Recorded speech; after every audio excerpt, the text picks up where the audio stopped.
послании к Государственному совету Татарстана в этом году Рустам Минниханов обратил внимание на такой инструмент роста благосостояния жителей республики, как промышленные парки.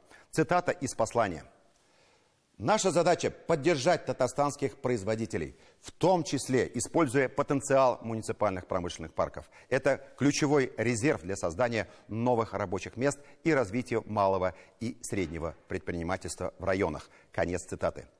Особый акцент я бы сделал на слове «качественное». В количественном отношении результат отличный, наверняка один из лучших в России. Еще в 2020 году, к столетнему юбилею республики, мы перешагнули рубеж в 100 промпарков. Все ли они успешны и от чего зависит этот успех? Еще раз обратимся к посланию Минниханова. Читаем.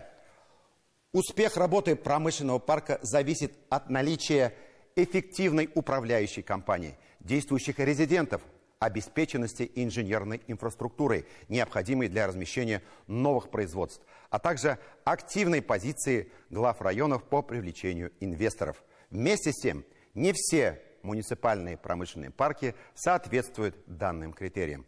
Также мы не видим конкретных результатов работы инвестиционно-венчурного фонда и агентства инвестиционного развития республики по закрепленным промышленным паркам.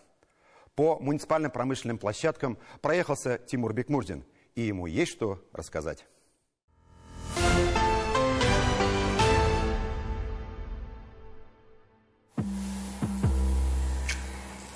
Это, во-первых, быстрый запуск бизнеса, запуск производства. Одна из задач была сократить миграционные потоки вокруг крупных городов. Построился, заехал, начинай работать.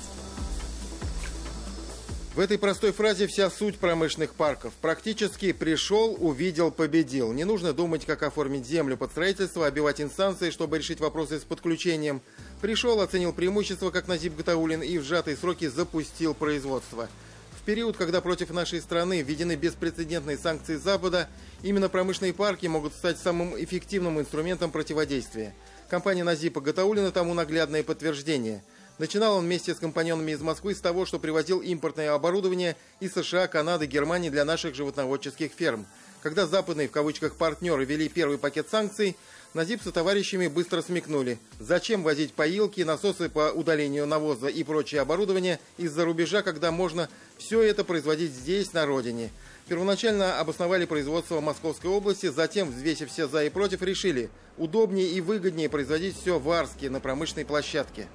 По аренде, то есть оно 3 раза дешевле, рабочая сила 2 раза дешевле. И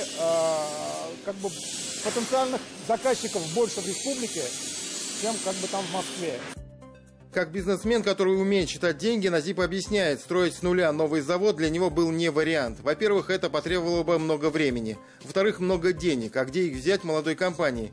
Запросить кредит в банке, опять же, стоит вопрос времени. И самый ключевой для начинающих предпринимателей – вопрос залога. Промышленный парк – почти идеальный выход из ситуации. Пусть основные цеха и помещения не новые, зато вполне добротные. Промышленная площадка ИП Фасахиева в Арске расположилась на базе Арского ремонтно-механического завода. Он, к слову, был основан еще в 1931 году.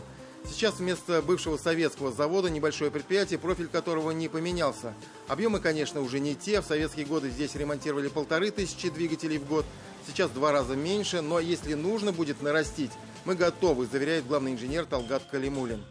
Здесь у нас все оборудование, все позволяет. То, что требуется капитального ремонта дизельных двигателей, значит, согласно техническим требованиям и стандартам, у нас все эти условия созданы, все это есть. Вот чего мы точно не ожидали увидеть здесь, на промышленной площадке ИП Фасахиева в Арском районе, так это робота-сварщика. А вот он здесь есть, что называется, в действии собственной персоной. Для понимания, такой вот робот за 3 часа работы может сделать такой объем работы, который обычный традиционный сварщик делает за 3 дня. В этом-то и особенность Арской промплощадки. Новые плазменные станки, роботы здесь вполне гармонично соседствуют со старым советским оборудованием. В советский завод, который был на грани выживания, вдохнули новую жизнь. А он, в свою очередь, стал базой для роста других производств. В 2016 году, когда мы были здесь в первый раз, здесь было 8 компаний-резидентов, сейчас 12.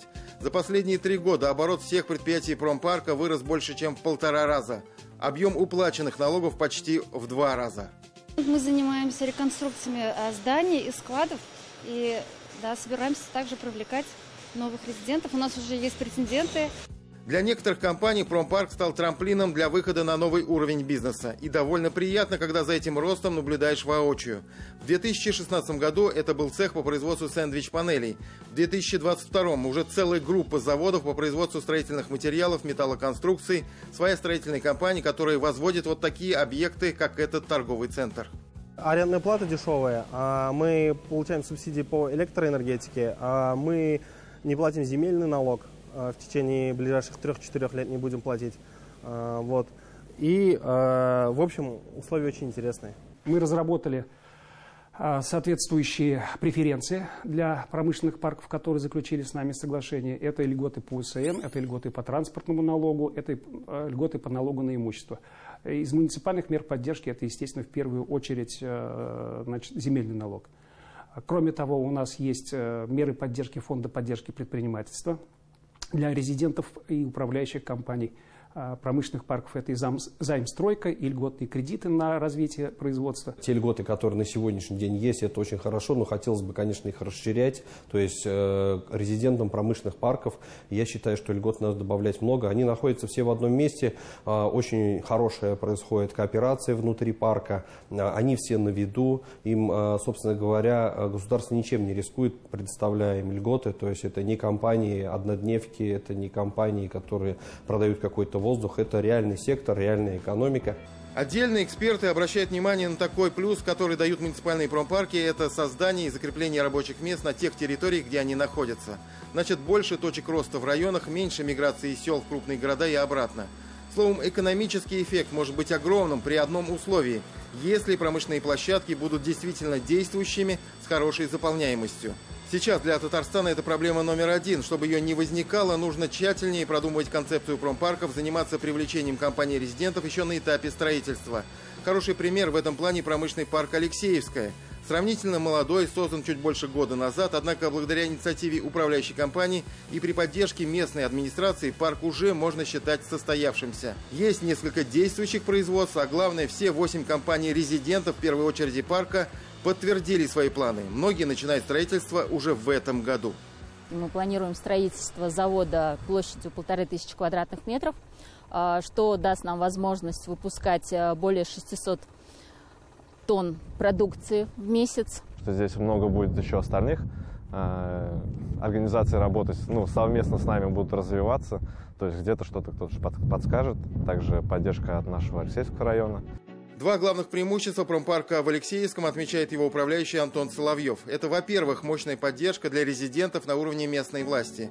Практически моментальное решение всех проблем и всяческое содействие. И второе, просто уникальное, крайне выгодное месторасположение. Можно сказать, на стыке всех транспортных потоков и коридоров. Все под рукой. То есть рядом Башкирия, Самара, Киров, Пермь, Москва. Все здесь в одних руках. Это действительно огромный плюс.